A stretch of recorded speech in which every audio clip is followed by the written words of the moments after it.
Thank you. So I know most of you were expecting Vincent Ginsky to speak today about workforce development in North Carolina. He was unfortunately unable to make it, so his colleague Dana Magliola has joined us instead. Dana works also at the North Carolina Chamber Foundation, but he serves as Senior Director of Infrastructure Competitiveness.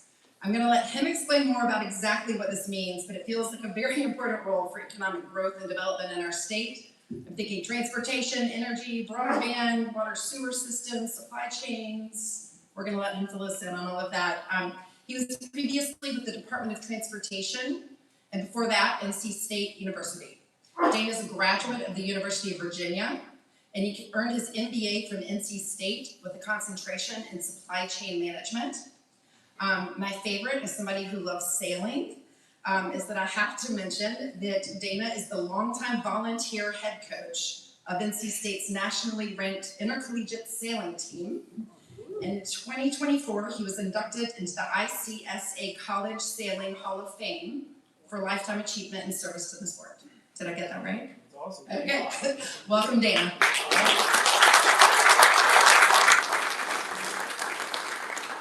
Thank you. That's a really fun introduction. You should be able to be helped. Thanks, first of all, for having me, Aaron. Thank you, Felix, for the invitation. I'm a lapsed Rotarian from downtown Raleigh. I probably should go more, be more involved, but it's great to reconnect with folks that are really putting in the work and the effort into their communities. And Rotary is a huge part of that. Yeah, as Aaron mentioned, I'll jump into this. Let's go. We get slides going. Infrastructure competitiveness sounds like it was a made-up title, and absolutely it was. But it's very squishy and allows me to do a lot of really interesting things.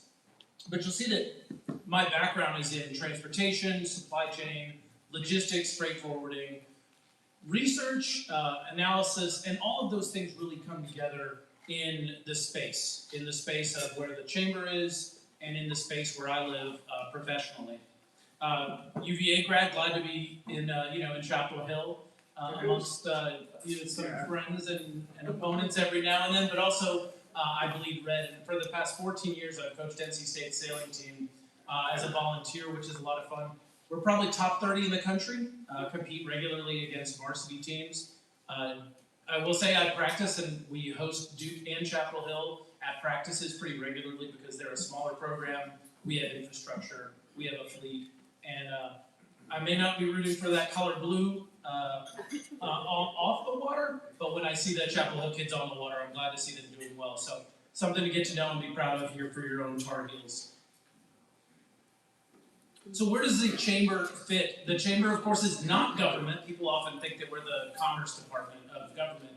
So we're adjacent, though, and we're really the voice of business and the membership and advocacy side of the business community in North Carolina at the state level. You're all probably quite familiar with your chambers of commerce. You're in Chapel Hill, you've got county level chambers, there are even regional chambers, but we cover the entire state.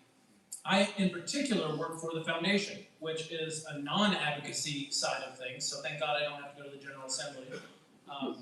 To be honest, I don't even drive by it. And my work is focused a lot more on the research and analysis that eventually informs not only the discussion outside of the chamber, but eventually informs our legislative agenda.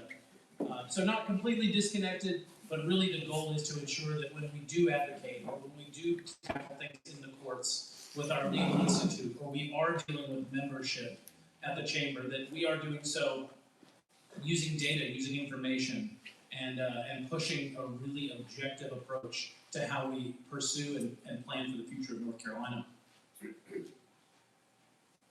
NC leads infrastructure, and you've got monitors on either side to it. This one's hard to see with the glare. NC leads infrastructure is our umbrella program. NC leads is really our strategic plan for how we go about tackling workforce competitiveness, the business climate, and infrastructure and growth. Those are our three categories. Infrastructure is my world. The goal here is to ensure that we remain competitive. So for the past 3 out of the past 4 years, North Carolina has been the #1 state for business in CNBC rankings. We're really proud of that. That is something the Chamber has led on.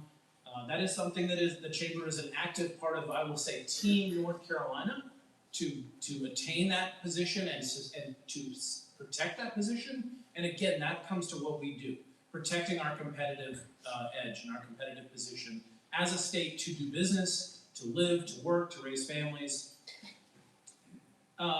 As I mentioned, we're involved in solutions, and then of course work downstream with policy. So a lot of policy leads what happens in infrastructure, whether that's investment or prioritization. And the more familiar you are with it, and the more data that we can bring to it, hopefully the better outcomes.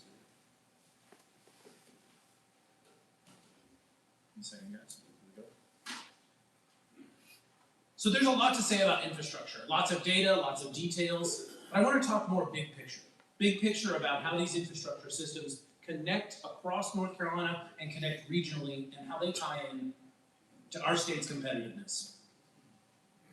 When we talk about infrastructure, I think it's really important to have an ecosystem approach. Sorry, I'm trying to get the slides to pass. Give me 1 second, Joel.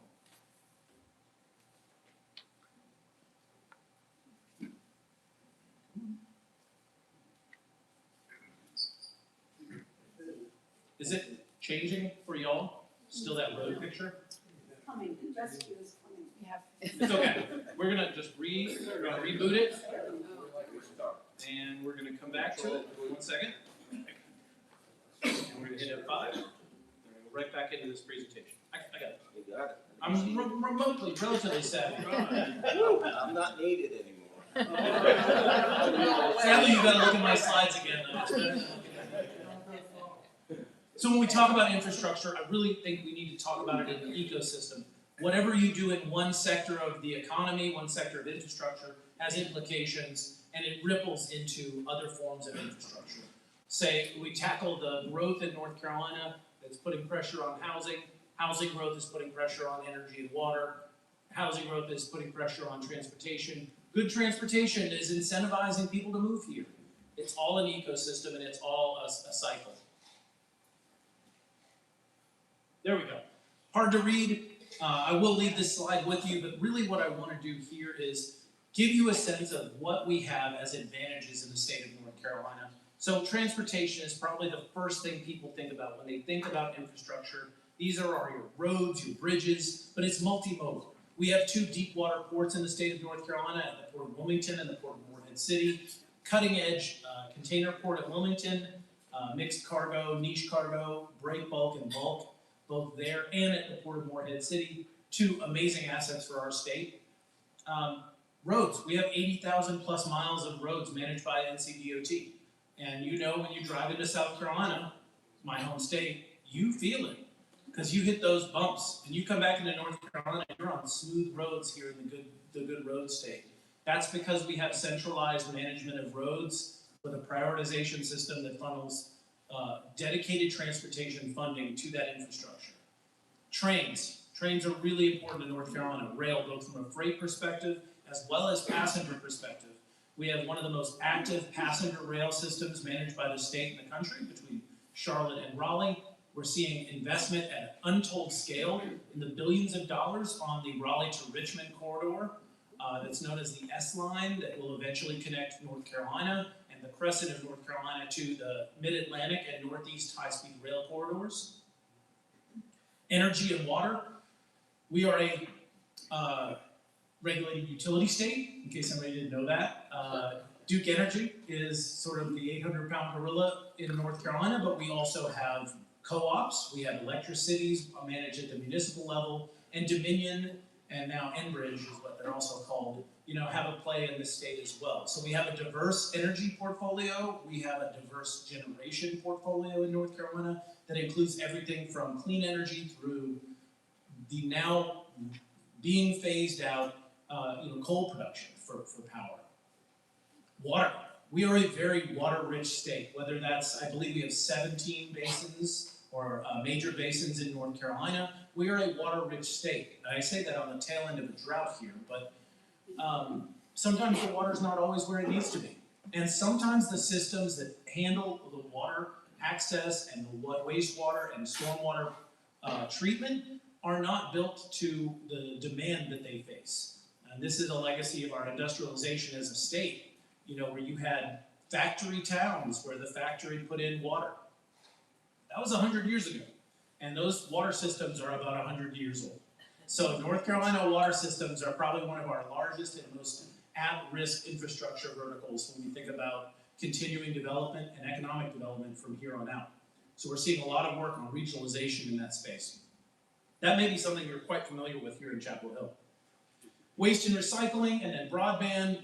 Waste and recycling, we have about 28 years of capacity in our landfills in North Carolina.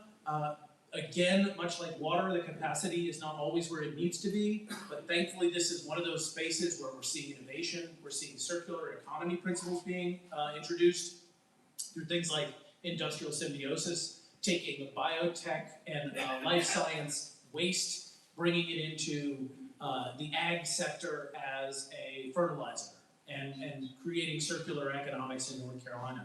So innovation happening in solid waste and recycling. And then lastly, and it's kind of the stepchild because it's like the tallest, smartest, best looking one of the kids, this one is broadband, where we are actually doing quite a good job in broadband. Now we can always do better. We can extend that fiber service and reliability to other parts of our state, especially capturing the rural sectors of our state in better service and reliability, but we're doing pretty good for broadband. So that's the deepest I want to go on all of that, but I'm happy to talk to you a lot about really how these infrastructure verticals, and sorry for that jargony phrase, but how all of these little ecosystems of infrastructure, how they're overlapping, how they impact each other, and what we're doing as a state to make sure that we are prepared for growth, prepared for prosperity, prepared for climate change, how we are dealing with economic change, political uncertainty, global trade uncertainty, the Strait of Hormuz. I have no solution for the Strait of Hormuz.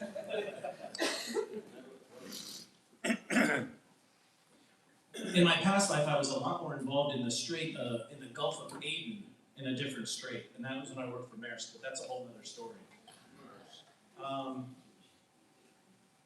right, we're lagging. One more time. I'm going to reload again. Bear with me, all. Sorry.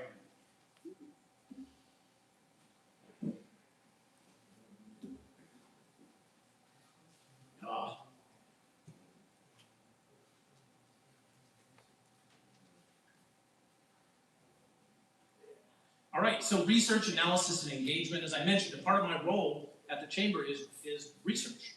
I'm actively doing research. I'm actively managing research done with our university partners and other sort of private sector partners on research. Taking a look at what's happening in the discussion and innovation spaces around our state's policies and how we do business. Looking for data. Again, the core of the decision-making process at the North Carolina Chamber, and widely, I will say widely in North Carolina, culturally, is data-driven decision-making. Thankfully, we are a quite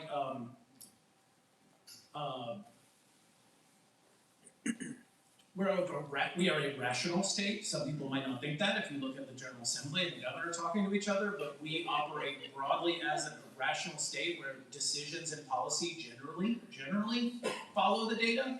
And that's the kind of behavior that we want to lead into from the chamber perspective and leverage all of our capabilities. We engage, we collaborate, we convene. That's a big part of really one of my activities of bringing people together to talk about these issues and to do research and to say, what does the research that's out there mean? You'll see some examples of reports here, but I'm gonna jump to in particular, a report that is two reports that are special to me here, and you saw in, here we go again, y'all, sorry. There we go. Last year, focusing on these two important infrastructure sectors, we produced a business-driven energy vision for the state of North Carolina, looking at the energy sector and tackling all of the challenges and opportunities in energy in North Carolina. Produced this through an extensive engagement process where we went out and we met with businesses, stakeholders, community groups, 100 plus individual interviews, multiple focus groups, really drawing that data into what was the priority for energy concern in the state, What are the things that challenge business owners? What are the challenges that give us or the opportunities we have to improve, or areas where we're strong? Cheap power, and I don't like the word cheap, but affordable power has always been North Carolina's strong suit in industrial development. Whether it was the early biotech and pharma labs, in the Yadkin, using water for power, or it's the nuclear investments we've made as a state. Power has been a priority and a competitive advantage for North Carolina, and we intend to keep it that way. This report really aligned around the fact that the priorities of the business community are reliability and affordability, in that order too.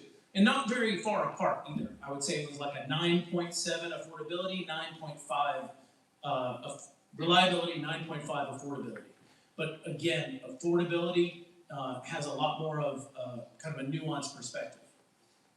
People want to know that when they flip the light switch on, or when they are investing in capital investments at a factory, that power will be guaranteed. So that's important if we think about economic development and industry. We want an all of the above energy generation. We want clean power. We want to lean into solar. We want to lean into, where we can, wind, although that is a struggling sector right now given the federal landscape. But clean power is important, and nuclear is a part of our future.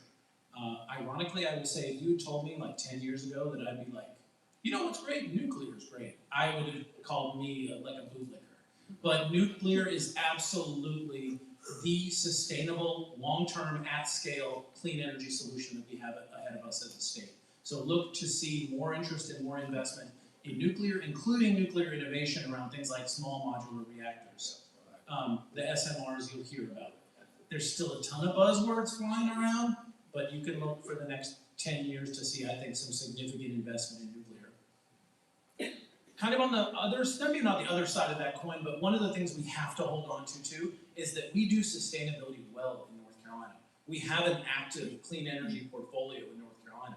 It's active, it's strong. We have one of the largest solar generating sectors in the country, and that's something that attracts foreign direct investment. Because when you have companies like Novo Nordisk, you have companies like Siemens Energy, their engineering.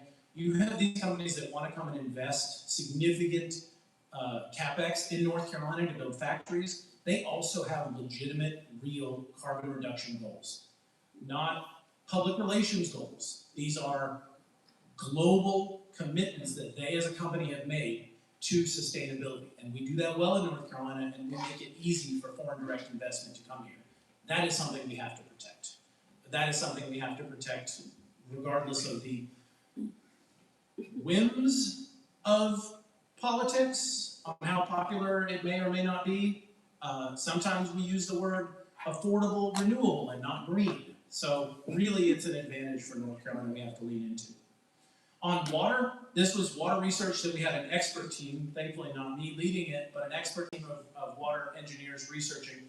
They basically did a competitiveness analysis for North Carolina and found that as a state, we are in a good position, but we have work to do. We have aging systems, we have aging workforce in water and wastewater, and we have to start to think about things with more data. We have terrible data. We need more better data, and we need to start to think about things to protect that natural advantage. So 2 reports that are kind of core to what we do, and this year, coming up, the theme in this year, we're going to take water and energy. Those are going to stay in our portfolio. We're talking about them still, but we're leaning into supply chain. And supply chain is really this umbrella concept that, I'll admit my mom didn't really know what supply chain was. She was disappointed I didn't go to law school. And then COVID hit. And then toilet paper hit. And then the liquor stores hit. And all of a sudden supply chain was a thing. And we knew about supply chain. And so I think she was mildly less disappointed that I didn't go to law school. But supply chain really is the umbrella that says, can we build things here? Can we develop services, run businesses, manufacture, and be a productive economy based on the assets we have in transportation and all these other infrastructure verticals, the workforce we have, the education system we have? Again, it's that ecosystem concept. Supply chain is what we're leaning into this year, doing a comparative analysis of North Carolina versus other states. Not all other states, but like the ones we generally compete with. And these will come quick to your mind already. These are going to be South Carolina, Georgia, Florida, Tennessee, Alabama, and we threw in Washington State to start with, just to have another largely industrial state that's outside of the Southeast. But y'all know this, the Southeast is the fastest growing, region of the country. Industrially, population-wise, economically, all of those things. And North Carolina's in a dogfight. We're in a dogfight with South Carolina, who will rename their entire state after you. Welcome to Boeing. Alabama, who has all kinds of other standards. Like, that's what makes a Kia, I guess. And this is a real competition. But North Carolina has competitive advantages. We want to lean into that. We want those companies like Jet Zero. We want Toyota Battery coming here. We want the next Toyota Battery coming to North Carolina. And supply chain is the way we believe that we can position this environment for that kind of growth.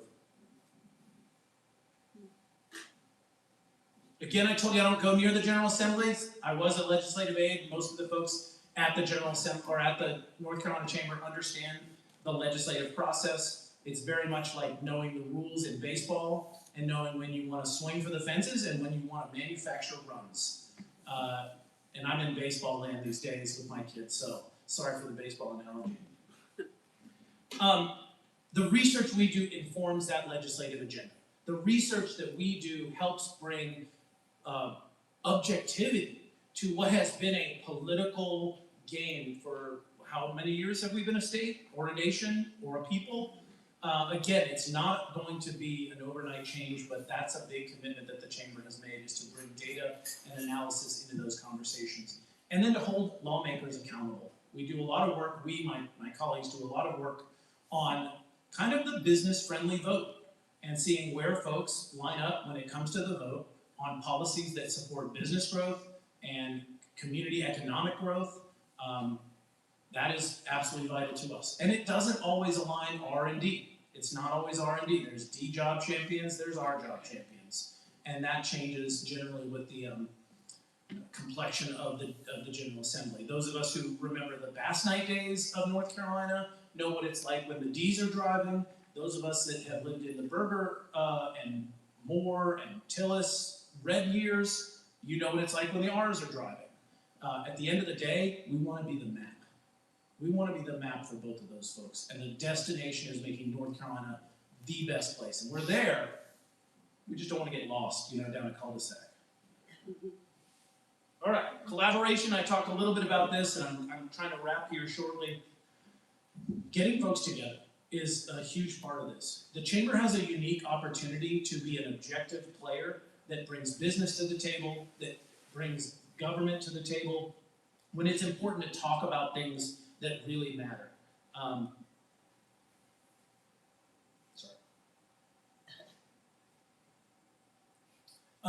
Partnerships and collaborative groups. Thinking about right now, some of the things that are happening in my world, I'm really active right now on discussions around the Norfolk Southern Union Pacific Railroad merger. Now that might make your eyeballs roll back in your head with boredom, unless you like trains, and then that's a whole nother conversation.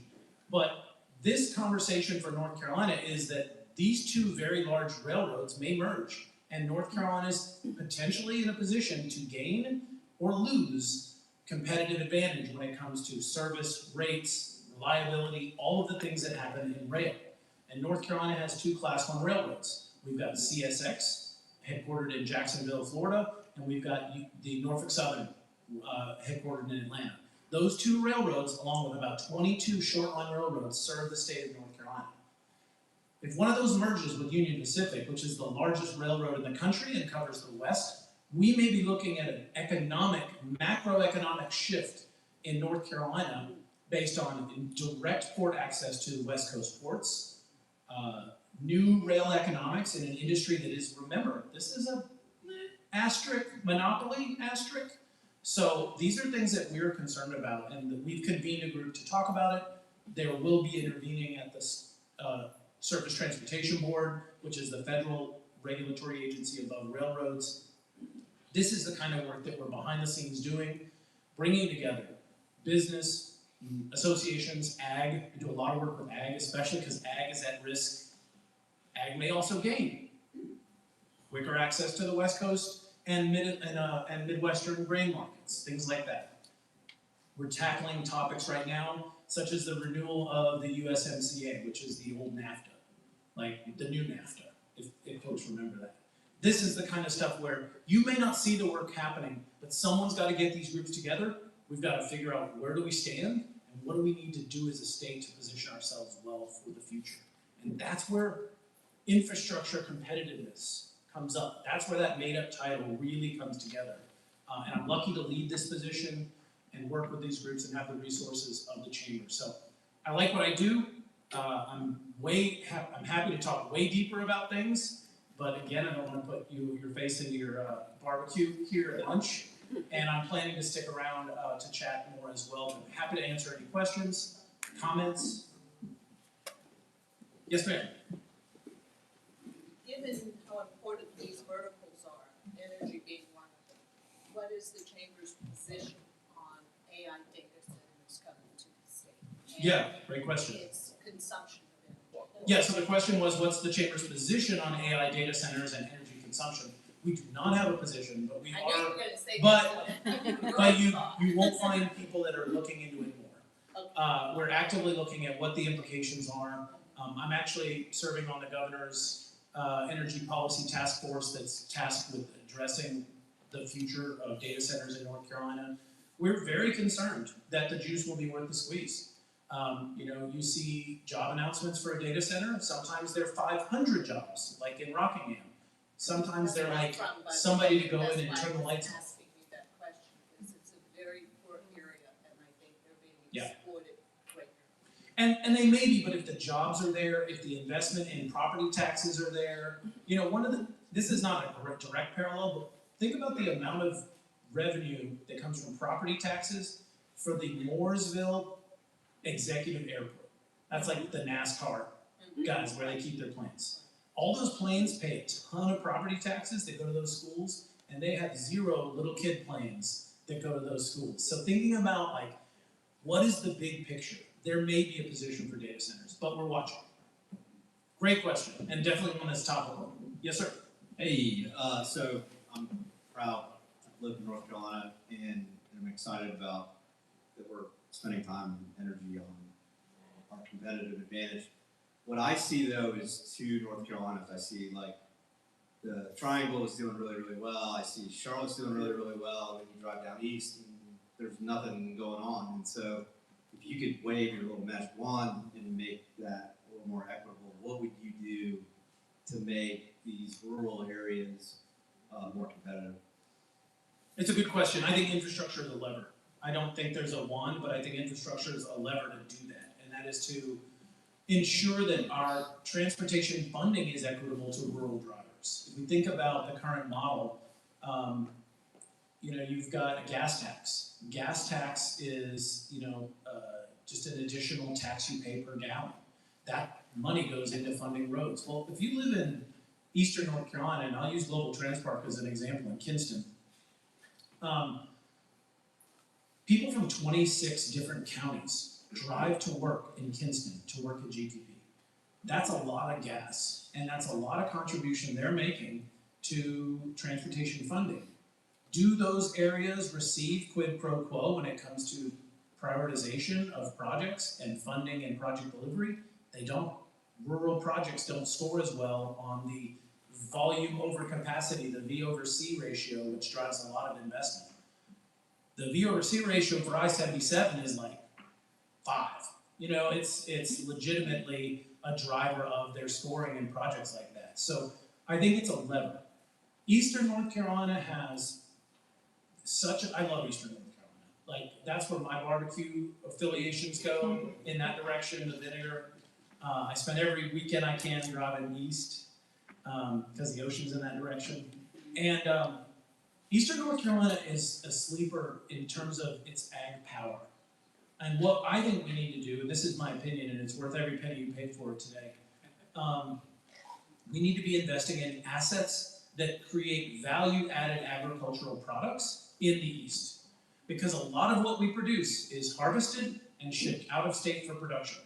And the value-add step of taking that sweet potato and selling it to a wholesaler versus selling that sweet potato as fries to a consumer is significant. Those are produced in Virginia. Those are produced in Idaho, other places, not North Carolina. Peanuts, Virginia. We raise a lot of peanuts. So I think the asset base in Eastern North Carolina is one of those areas we need to invest to facilitate that kind of growth. But yes, infrastructure is the way we get there. Long non-answer. Along with the data center issues, there's a lot of talk like they'll use so much power that the power company's gonna have to have new facilities and everything. Yeah. And then, it's not fair if the homeowner ends up having to pay for a bunch of that. And, what would be a fair thing to work towards? I guess y'all are talking about that. Yeah. And, another question, if you have a great big data center, basically a flat roof, and you put panels on it, how much of what they would need could be generated with the panels? All right, I like this question a lot because it's a bunch of questions. And then I get to pick which one I answer. I'm gonna try and answer all of them on this one. There is a bring your own power, invest for the CapEx that's required on power plants for a lot of these super users like Google's and the Amazons. There are programs where they will have a share in the CapEx investment that it takes. It's not gonna come from the state or the county alone. Through incentives or whatever other ways. There is a lot of debate around the bring your own power solution, however, of having solar panels on the roof aren't going to do it, but what if we had a small modular reactor at the data center?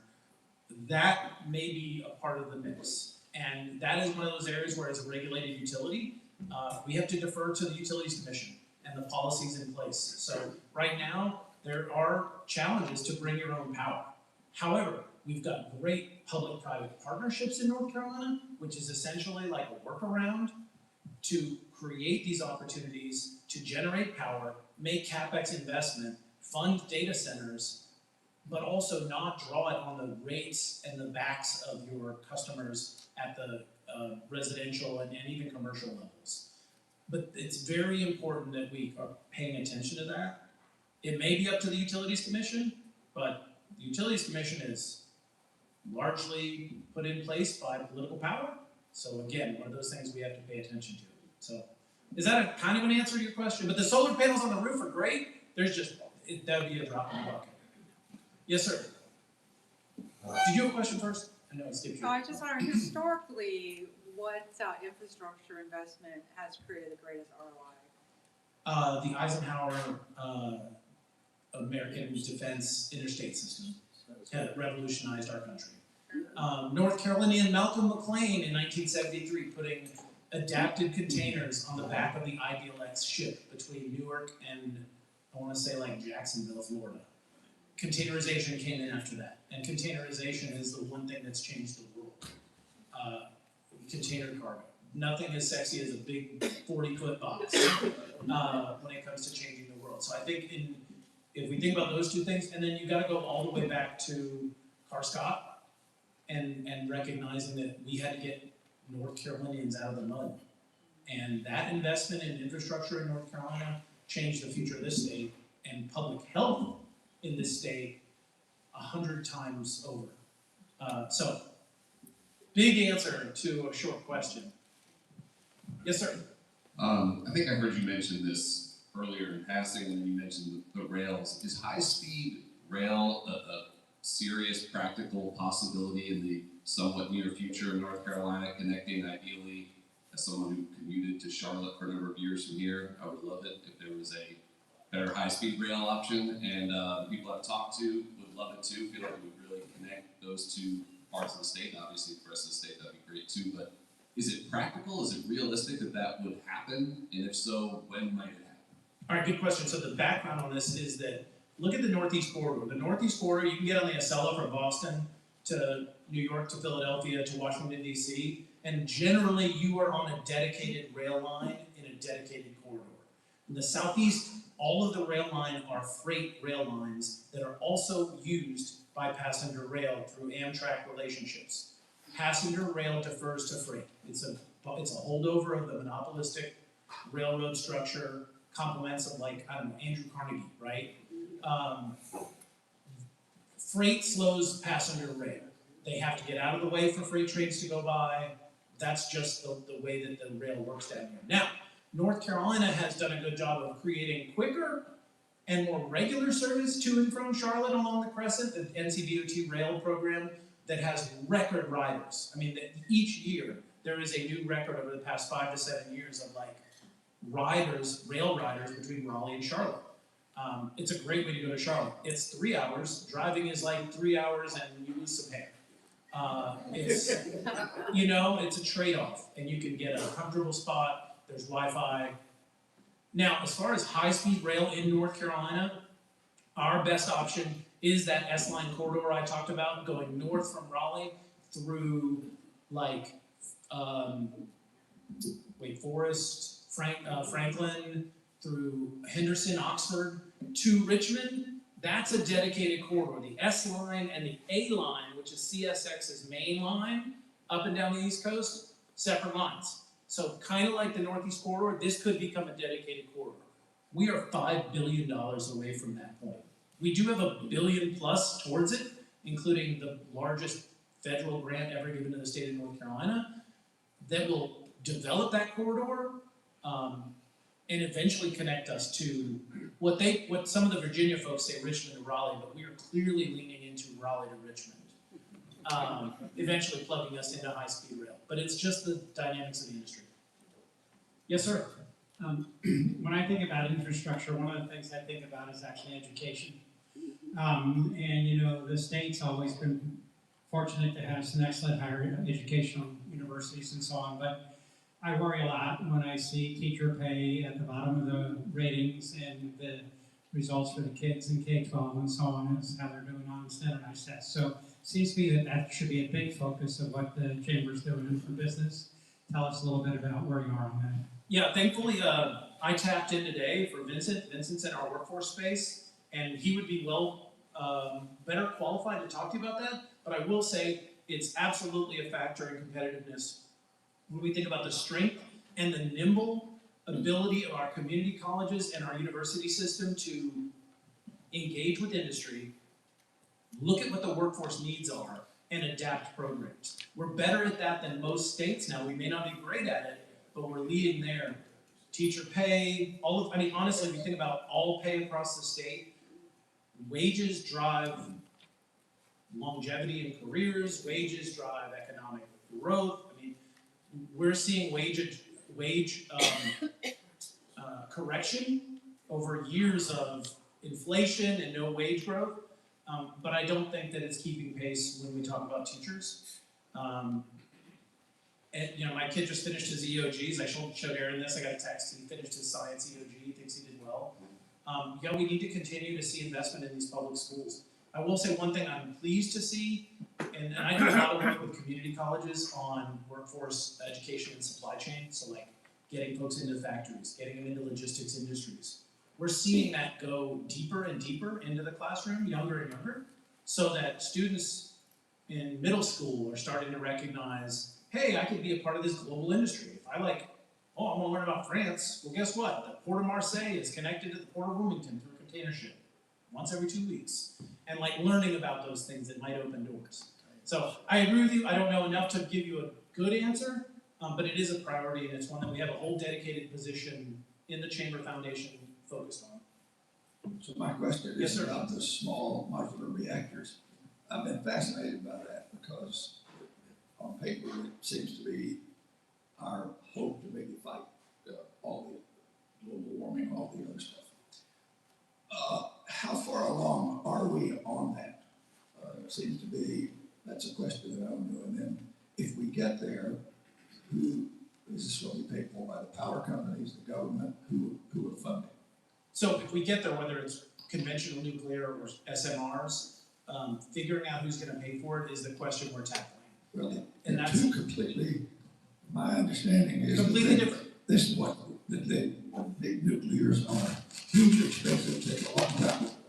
Small modular reactors are not. So I understand they're much simpler device, safer. Yeah, they're still regulatory, they're still regulated through Department of Energy. They're still the most red tape you can possibly imagine on the regulatory landscape. I don't know, I mean, you think about the size of the nuclear reactor they just finished in South Carolina that was like $10 billion over and 10 years behind. That can't work, that can't be the future.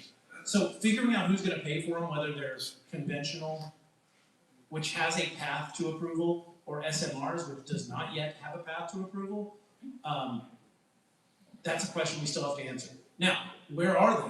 Like, you could say there's a bunch of them floating around in Hampton Roads, battleships, aircraft carriers are SMRs. Can we get that technology into the commercial space? Yes. Is it where it needs to be? I don't think so yet, but we're learning more. I mean, in fact, this governor's council has really had a lot of SMEs come in and teach us. I may have been asleep in the back of the classroom for this one, but I think that you're seeing development. The regulatory questions are huge, and then who pays for it is a big part of this. So, yeah, I'd like to see it. I mean, I think it's one of those things that if we think about, even if you think about a large manufacturing facility at the scale of Toyota Battery. So short question, is the biggest impediment technology or government? Yes. I don't know which is bigger, but they're both significant. Sorry, I don't have more for you on that. I started out in container shipping. All the energy and water stuff is like, I'm learning it, and I'm trying to incorporate it, so I'm not too deep on that yet. Yes, sir? How is the North Carolina Chamber funded? Good question. There are, let's see if I can go back to it. The North Carolina Chamber is the umbrella organization that is funded through membership. So your companies and organizations and other chambers are members of the chamber at different levels. So same way you'd see your Chapel Hill Chamber of Commerce have members. We have a legal institute that is funded through that membership as well. The foundation where I live is funded through private donations, whether that's personal private donations or foundations and corporate foundation donations. And we had a fundraising campaign, I want to say it was probably 2 years ago, that raised about $7.6 million to support foundation activities for at least the next 5 years. Good nonprofits can always have a fundraising campaign scheduled. But that's how we're funded. And then advocacy lives under the chamber side. Advocacy lives under the membership 501c7 umbrella. And then we have any sort of political spending is done through a political action committee that's completely separate than both the foundation and the chamber. Great question. Not the Department of Commerce. I get that all the time. In fact, people are like, oh, it's great, you got government benefits, and having been at DOT for 6 years, I say, actually, it's great, I don't. So, yes, sir? Dana, very interesting. Dana, you've worked on this for a long time. So, if we gave you the money you needed, what would be the 2 or 3 top priorities amongst all these that you would want to push through? And then also, please, Dana, give me an example with 1 or 2 of your great triumphs where you really got your message from an idea to action. I'm really proud of the work we did in water. I'll answer your last question first. I'm really proud of the work we did in water because we came back with information that said, really deep research that said we need better data. We need better data in these areas, and not just we need better data. We need to know more of what is the agricultural use of water. How are we managing these interbasin transfers that you hear about, like political lightning? What systems are at risk? Of the 160 systems in North Carolina or something like that, 80% of them are at risk. And whether that risk is actual built environment or their workforce, like the staff at the wastewater treatment plant is the average age is over 60. So things like that. Being able to bring all that information to this conversation and then leaning into this concept of regionalization. where you're seeing where it makes sense, smaller municipal and areas get together into consolidated water systems that give you the economies of scale that CapEx can really deliver. That report went out, and we saw the entire professional water and wastewater community coalesce around this conversation and pretty well aligned with where we were going. And I was really pleased that we could come into the conversation, bring information, and then see it be like a call to arms for that sector. You'll see bills in the General Assembly now that are a result of that research, and that are a result of that research resonating not just with like chamber people who care, but your Cape Fear water municipal administrators, your Western North Carolina water folks, your private water folks like Aqua. Anybody else have Aqua? That's one of those players in the mix. So that's what I'm really proud of. I'd say the chamber is probably most proud of being involved in developing the overall prioritization system for transportation about 10 or 12 years ago, which is called the STIP program, Strategic Transportation Investment Program. That was a huge game changer for North Carolina, how we fund transportation. Your other question, your first question is if I could solve everything. Well, one, you got enough money to buy your way out of a problem, you don't have a problem, right? But I think that was a good advice my dad told me. He also told me don't break 2 laws at once. But I think the biggest solution I want to see is how we fund transportation. And it's money, but it's where the money comes from. And I think that we have an opportunity to create a system that is a user access fee for our highway infrastructure, where you would stop paying significant gas taxes, and everybody would pay an equal fee, whether you drive electric or gas, whether you're rural or you're urban or suburban, somewhere in the middle. You would have a base fee that you would pay, and that would create stable, predictable funding. If you looked at charts and graphs for COVID, the gas tax, the revenue that came from gas tax, you could imagine, went like this. And all of a sudden, we had a transportation network in need of significant investment, and the money disappeared. And we have been dealing with that ever since. Now we've climbed back up. If you had a user access fee, a simple fee that everybody paid, instead of the tied to the gas tax directly, that money would have stayed like this. And we would not have lost progress in transportation, maintenance, investment.